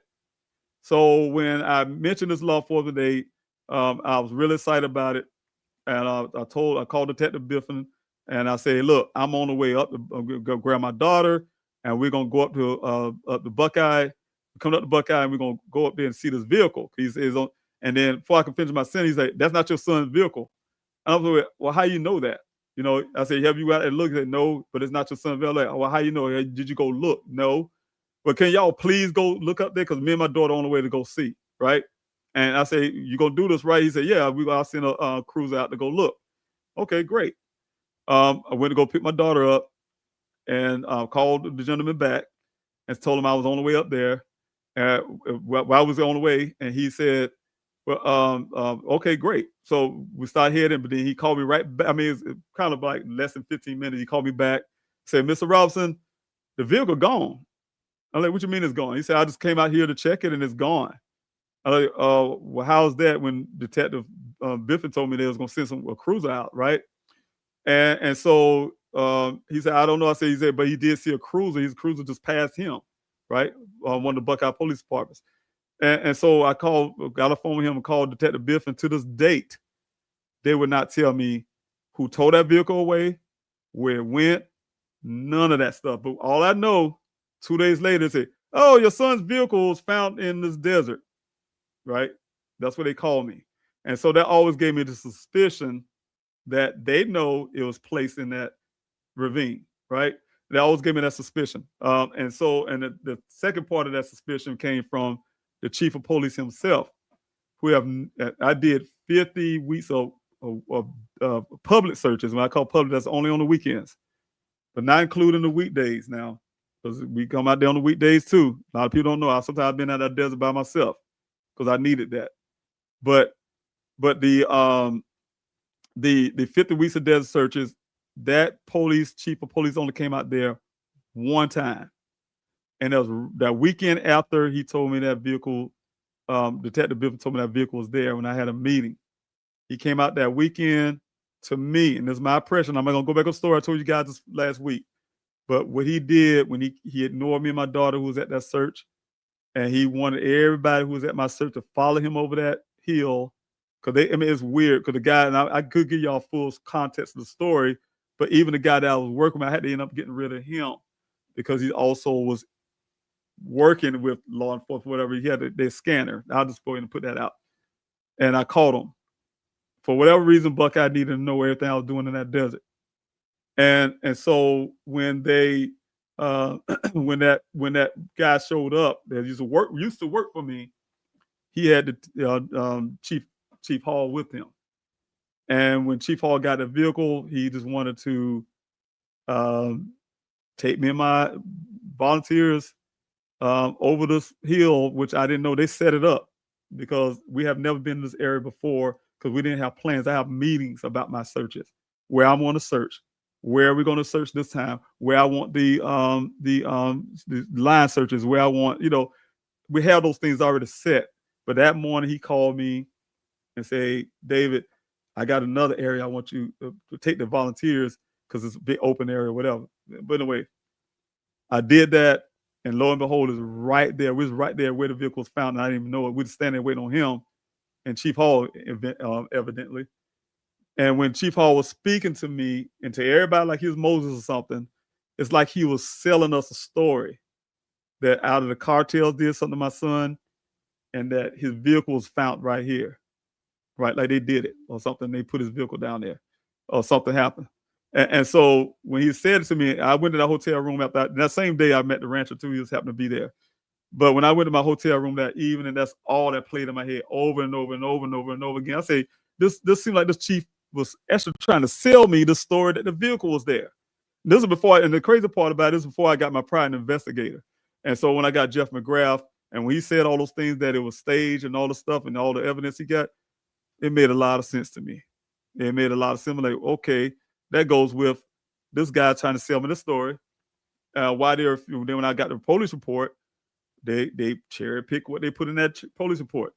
If there's anything to make my son like he was obsessed with a woman and he was some kind of stalker and all kind of crap, a woman was able to put her own text messages up in their database, no scrutinize of it, no looking at a cam footage on her camera. She's saying he came to her house and all this crazy stuff, and none of that was validated. I'm just saying, but they put it in their report to sensationalize, even to the point where I have some things coming up against law enforcement. You guys can hear about it too. Sensationalizing my son's case. Who cares about a disgruntled worker, for instance, Mr. McGrath, what do you think about me and my GoFundMe? Or what do you think about, or what this person said? What any of that got to do with, my son being found from law enforcement? So when I see things like that in a police report, it's like, okay, are y'all trying to sensationalize my son to get people to have the idea like, oh, he's just some lost dude and we just need to move on type stuff or whatever the case may be? No, that's what I fight so hard for. You guys, you don't know, I fight so hard. And people say they think I'm anti-police, but I'm not. I'm just this is my son we were talking about, first of all. So I'm anti anybody doing anything that's going to hurt my family, me, mine, or any family from that fact. But definitely my son, I have to look out for him first. And, to see these things was happening. Yeah, that's why I have the feelings I have about law enforcement. When I say, I'll say it like this. I went to a meeting with the mayor of Tempe, Mayor Woods. I had Chief Glover at the time. He's the police chief of Tempe Police, and Chief Anderson. Very good officer. Me and Chief Anderson spent many days eating lunch together, right? I even went to Attorney General Brown, who works for the U.S. Attorney General's office. Eat many times with these guys talking about Daniel's case on lunch break and stuff like that. I've done a lot. So like I say, I'm far from being anti-police.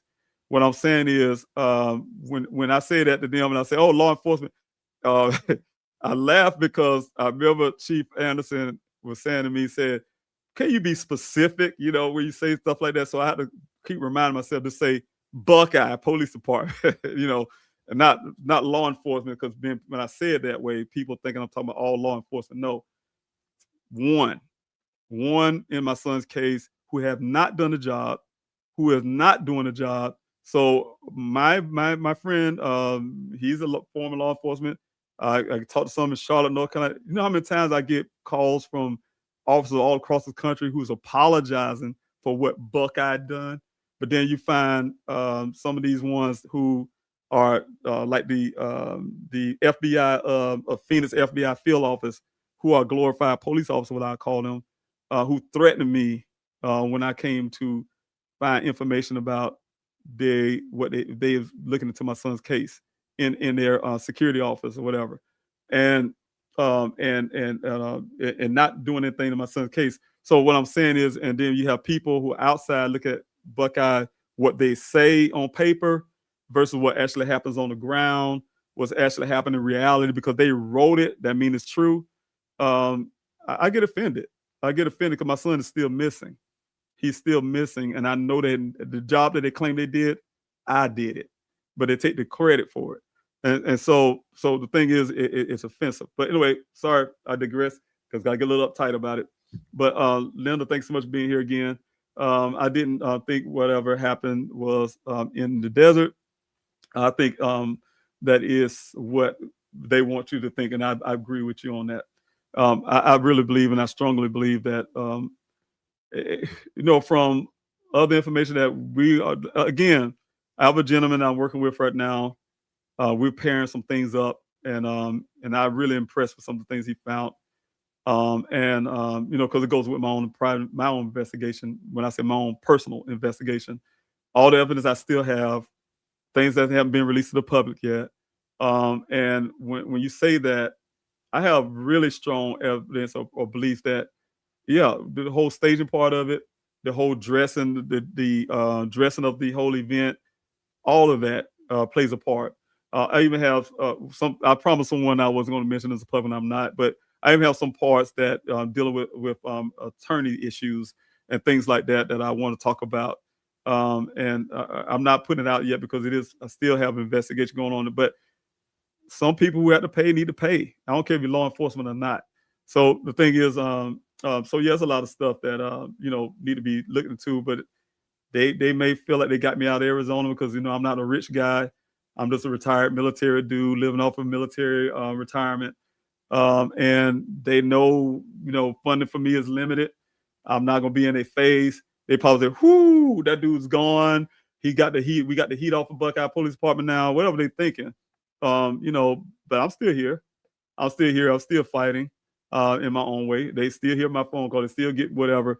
And I will be back up there to put some heat on behind. I remember Chief Anderson, back when I first got, he said, man, your name is out here in the streets. That, that type thing in Arizona. They know who I am. And when I get back out there again, they'll know what happened. So, hello, David. I look forward to the day when Daniel is found. Remain encouraged. Yes. And know that we support your efforts. Send them in the prayers up for Daniel. Thanks so much. And, and I'll say this real quick before I jump on this real quick. I have to really share this with you all. These families, it's really important to share their stories. I'm saying this, God bless me that I like to say whenever you're going through a hard time, like having a missing loved one, right? And, I hope people understand when I say this. You kind of, God can make, sometimes good things come out of tragedy, right? Because, like I said, had Daniel not gone missing, I would have never known about 600,000 Americans go missing, 3,000 Americans a day, and over 2,000 children. 40% of all missing cases are people of color. Though we make up only 13 or 14% of the population. Those kind of indigenous Americans that go missing, especially women and children at higher rates, rather because of rape and all kind of stuff that goes on the reservations. I would have never known all this stuff, right? And what I'm saying is, I remember when I was in the desert, and I'm saying it this way because this world is so polarized, and so there's some hateful elements out there and all that stuff, right? And we all on this one big ball that's floating in the middle of nowhere in space. But this thing is, as a black man, right? Going out in this desert, and I remember, like 200 people, right? And you have all these people who just came out to help. I mean, it's crazy. It's crazy. It runs. Sometimes I think about it all the time. Even when I was doing the flyer distribution, when I had this thought, I need to get these flyers out here, right? And I built it. I got all these flyers, spent money on these flyers, and I put it in my truck in my car. And I put it out on social media. I was gonna have it, and y'all meet behind Walgreens on I forgot the name of the road now. And I got out there, the parking lot seemed like it was empty. I'm like, oh my God, I do this for nothing. But I took it in faith because I'm a faith man. So y'all hear me use the word faith a lot. My life is all about faith. So by faith, I took all the flyers out the trunk, took them out of my back seat, and I sat on top of the back of my vehicle. And when I went to go reach for something else inside my vehicle, I heard a voice say, "That was Mr. Robinson right there," something out of it. And there was a lot of people like coming out to get them flyers, right? So that was my flyer distribution, first distribution. But then it was, like I said, it's desert searches, all those people that came out over 200 deep sometimes, right? And I'm standing there with all these people, and I'm a black man, right? And I think about it, I said, I'm a black man. I have all these white people coming out here to look for my son, a geologist, a scientist, American, just like they are, just like we all. And I'm telling you, when I've been out of the desert, not one time nobody care about your race, nobody care about your political ideologies, your religion, none of that stuff. And we was like family. When I say like family, to me, that's what I felt. Because anytime somebody come out there on a Saturday, and on the weekdays too, but we're not talking about those, but come out there and spend your own gas money, your own time. And the desert is a risky place. You got wildlife out there. You do have mountain lions out there. You have coyote, you have snakes, you have scorpions, you have prospect, those mines, vertical mines out there, horizontal mines. There's all kind of stuff, right? Hazardous stuff, right? And but you speaking of time, and then you got the heat. You got the heat in the summer, 118 degrees, and yet these people's out there. They was out there like the search was on to 11 o'clock, trying to get people out before noon, before it get too hot. And shoot, we was out there sometimes before I did the city stuff more so. We was out there at 4 o'clock in the afternoon, sometimes, on a rescue mission for Daniel. So and then when you talk to people, you get to know them. We all like family. We see each other every week. And then you start sharing stuff. And a lot of people that was out there, a couple of them, had missing loved ones of their own, but it's out there helping me search for my son. So, so what I'm saying is, it helped me learn a lot, right? It made me learn a lot about people, about things. And so it also helped me become an advocate to try to help other people too. So I had to share myself too. Though I did a lot of stuff, and I promise you, I'll be lucky I'll get 2 or 3 hours of sleep every night since Daniel went missing. I just recently have started being able, because of something I won't talk about right tonight, but deal with being on the campaign trail. Recently, I had someone that gave me an opportunity to be able to sleep more than 6 hours, right? And so I remember feeling that way out there in that desert.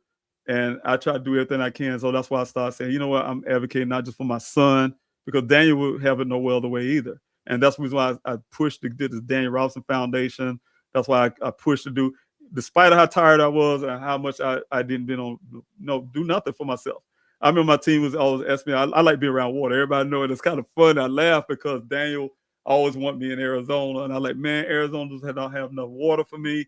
I like the beaches. I'm just a beach guy. That's what I am.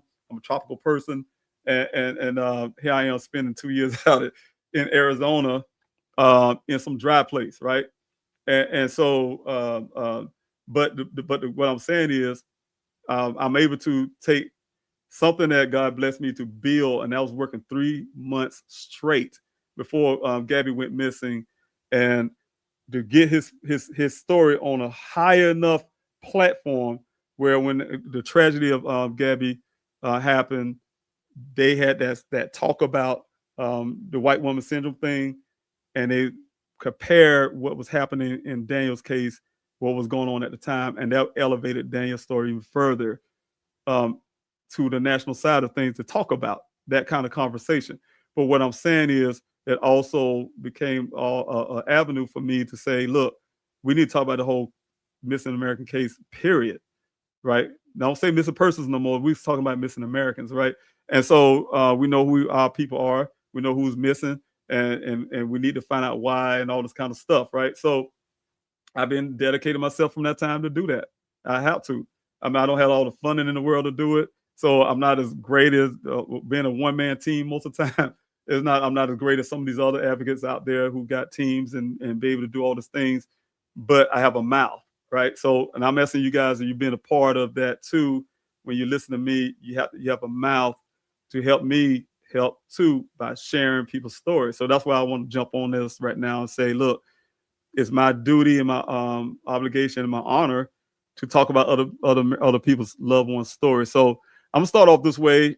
I'm gonna put this case on, and then I'm gonna go to the next case, and then we can talk about it. So thank you so much, everyone. And just please hang in there with me just a little while longer. Thank you so much.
Been 6 months, and we understand what the probabilities are, but we also know what the possibility is. The family of Broadway star Zelig Williams is talking about how hard the 181 days since he vanished have been. It's real difficult for me, but I just push forward and let God deal with me. Williams' family reported him missing October 4th after a suspicious SOS cell phone ping from Zelig's phone. The ping signaled a crash. Richland County deputies later found his car at the Palmetto Trailhead just off of Bluff Road, not far from his home.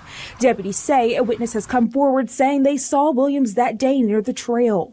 The way Zelig left the house, and as soon as he left 18 minutes later, that crash and that ping, and he wasn't dressed like he would normally be dressed. You've seen his Facebook.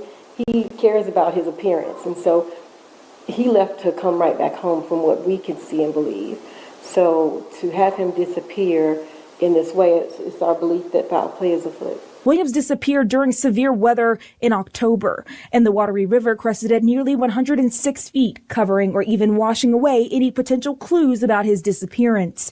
The family says they are taking different steps to find answers. We'll continue the search by doing more research into the groups and the people that he was speaking to right before he went missing. Also looking at some of the churches he was attending right before he went missing. There's a lot of avenues we haven't had the opportunity to dive into. And there is a lot of information that has come to us, and we are trying to put all the puzzle pieces together, and we will. But with that said, and I think that we are going to be contacting Richland County this week because we do have requests from them. And, if they can or cannot, we will be doing it. And that no one's going to stop us on that. We have requested an interview with the lead investigator on the case since the Richland County Sheriff's Department addressed the case in a news conference back in October. No questions were taken at the time of the conference, and since there have been very few details released. We reached out again today asking for answers, and we are still waiting for that interview. According to the Williams family, there will be new searches in new areas starting in May, and they are asking anyone who wants to join in to join them. In Columbia, Sharia Adams, Watch Fox News. Yeah, so thank you so much for watching that with me. Again, that's what I wanted to make sure that we talk about, not just Daniel's story, but there's so many families who actually are suffering right now.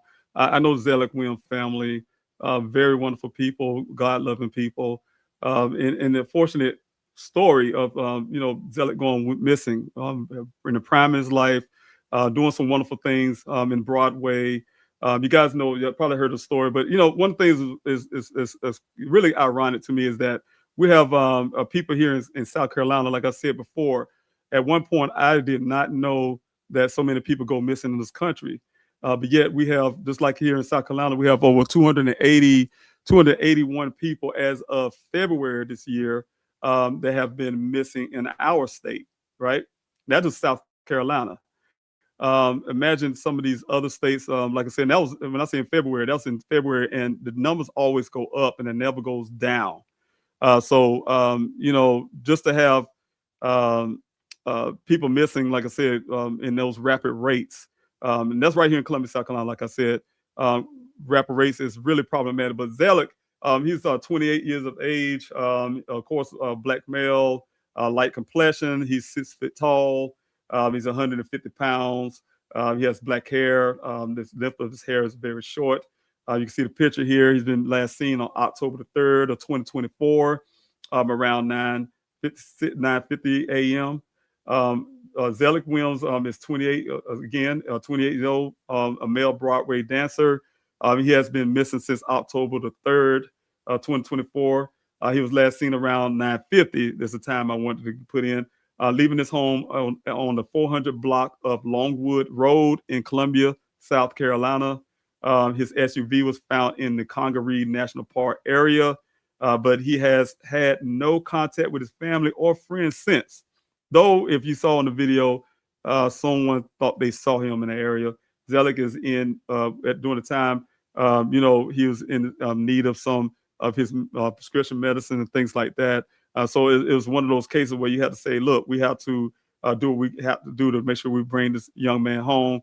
I remember when I first met the family, I went out to one of the searches and met the family. It was so reminiscent of what happened with Daniel. We out there as a family, out there had to go through those wooded areas. We had to go through a little swamp area. They had some little duck little areas, I guess where wild geese and things like that. But that whole area was saturated with places of waterways, you could say, in a sense. We made it up to a railroad track where it just goes on, right? And it's not like woods here in South Carolina. It's different from out there in the desert. It's wide open, but the woods is very intense because there's a lot of places that can be hidden. You can't, I'm serious. It takes a lot. It takes a lot of people to actually search a ground like that. So my heart goes out to the family. And I just want to say really quick too, is if you have any information, you need to reach out to the Richland County Sheriff's Office. Their phone number is 803-576-3000. Again, that's 803-576-3000. The Zelig Williams family. Please, you guys have any information, please reach out and help this family. Very lovely family. They came out to a candlelight vigil for my son at the State House this year. So I really appreciate them as a family. I call them my family too. So, but yes, definitely if you have information, please reach out to Richland County Sheriff's Office and help bring Zelig home. I have another family real quick I'm going to share here with you again. So thank you. Investigators say Kaya Taylor had just left her boyfriend's house nearly a mile away. Plant City police found her car left running on the railroad tracks, her belongings inside. Every day is different. Some days I'm just broken, hurt. Some days I'm angry. But one feeling that remains constant, Kenitha Taylor's hope that she'll one day see her daughter again. She used to do something that would irritate me sometimes, but it was hold my hand all the time. Even as old as she is, she would want to hold my hand when we were in the store, and I thought about it the other day. I said, I miss that. It's a situation that just doesn't add up for Kenitha. As soon as I realized the conditions of the car, I knew immediately something's wrong.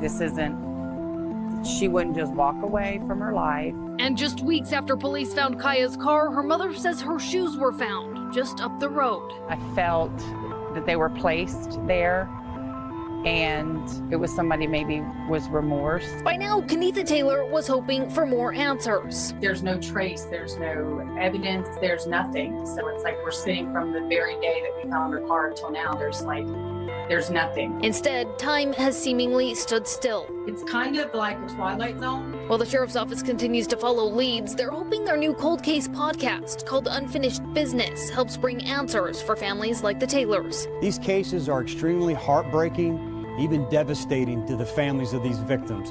We're hoping that this will generate new leads. Somewhere, someone knows something. So maybe if they're seeing that the family's just not going away quietly in the night, we really are going to continue to look for it until we find closure. Anyone with information on this case is asked to call the Hillsborough County Sheriff's Office. All right, folks, there's the phone number to the Sheriff's Office, 813-247-8200.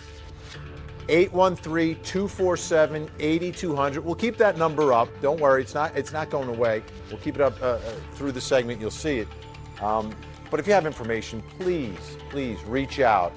Do the right thing, because as her mom said in the piece, I know someone out there knows something. Yes, yes. Here was another family. I have more families, and somehow they, what I had preset is disappeared from the page. But I would do this again next week. Share some loved one story. I call them loved ones. We all in this family together. Kaya, she's a sister of a friend of mine, Katrina. She's Katrina with the missing struggle. If you guys know about the missing struggle, Katrina, just like myself, decided to take her pain and put some action with her pain to help other families. She's out there doing the work. I call her the ground person. She's actually doing work that a lot of people don't even know about. So she's doing a whole lot of stuff when it comes to helping families. So look out for the missing struggle. But her mother, Kaya's mother, excuse me, Kyla Taylor, Miss Taylor, Kaya's mother, we need to bring her daughter home. We need to bring our daughter home. We see a mother in pain. And again, Kaya's mother, Miss Taylor, she said that one thing about Kaya holding her hand, want to counsel her to hold her hand and things like that. Some of those things that we remember, like I said, those family dynamic type things, you give anything to do that again. Now, hindsight, back now, with the situation going on, you give anything for those certain kind of moments. And so let's bring Kaya back home. Kaya Annette Taylor is her name, last seen February the 6th, 2020. Her age is seen was 28 years old, when she was last seen. Her hair, red auburn. Her eyes is brown. Her height is 5'6". She's 170 pounds. The circumstances around Kaya's disappearance, she was last seen around 4 p.m. on Thursday, February the 6th, 2020, when she left the residence on Cowart Road in Plant City, that's in Florida, after dropping her boyfriend off. Her car was found around 7 p.m. abandoned at East Trapnell Road, just west of Jap Tucker Road in Plant City, Florida. The car was unlocked and running on the railroad track. See that, you guys? The crazy thing, I think, if I'm not mistaken, I want to pre-talk this, but I think law enforcement say it wasn't foul play, but the car's running on a railroad track and she was nowhere. But the Taylor family is offering a $10,000 reward for any information leading to them finding Kaya. Crime Stoppers are offering up to $5,000 also. Their Facebook page is Finding Kaya. The Instagram page is at Finding Kaya. And you can email the family at findingkaya@yahoo.com. If you have any information regarding Kaya Taylor, please contact the Hillsborough County Sheriff's Office. And this is another number at 813-247-8000. That's 813-247-8000, or the family directly at the above social media account, which I just said the social media account is Facebook, Finding Kaya, and Instagram is at Finding Kaya, and the email is findingkaya@yahoo.com, and Kaya is spelled CIEHA. Also, I had another family I wanted to put up. Like I said, this disappeared on me. I'm going to have to put it on the next episode. Next time I come next week. His name is Mr. Kruk, Alex Kruk. He's went missing as well. His family is looking for him. I will have those information with you. I don't have it on me now, and I don't want to mess that up. But definitely want to talk about these families. I want to bring them back home. It's my obligation, my duty to do so, along with fighting for my own son. And if you guys, please, if you hear anything on anything I'm doing, please share. Please share. And that's all families ask for, is to share a story, because that goes a long way. Long way. Believe it or not, it goes a long way.